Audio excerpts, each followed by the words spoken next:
कोणाच्या वाटा जात नाही।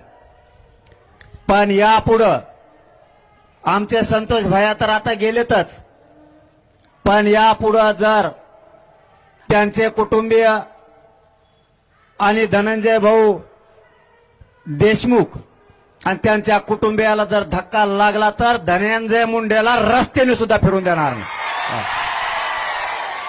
आमचा एक भाऊ गेला, तो आता आम्ही सहन केला। या मुंड्याचं आणि फिंड्याचं आम्ही तोंडावर नाव सुद्धा घेतलं नाही, हरामखोर अवलादीचं। पण जर देशमुख कुटुंबियांना जर यापुढे त्रास झाला तर एकाला सुद्धा रस्त्यानं फिरू देणार नाही। आणि परभणीकरांच्या सगळ्या बांधवांना आज सांगतो, इथून पुढच्या काळात जर त्रास झाला,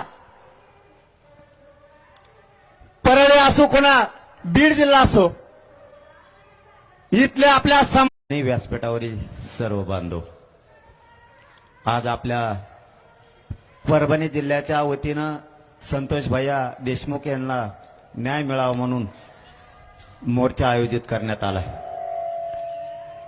देशमुख भैयाचे कुटुंबीय सुद्धा इथं उपस्थित आहेत। आता सगळे खूप बोललेत, मी जास्त बोलत नाही, पण एक मात्र सांगतो, एक मात्र नक्की सांगणार आहे की संतोष भैयाला ज्यावेळेस ते काल पोलीस स्टेशनला गेले, त्यांना बोलण्यात आलं, धमकी देण्यात आलं, बरोबर आहे ना? कालच ना, परवा।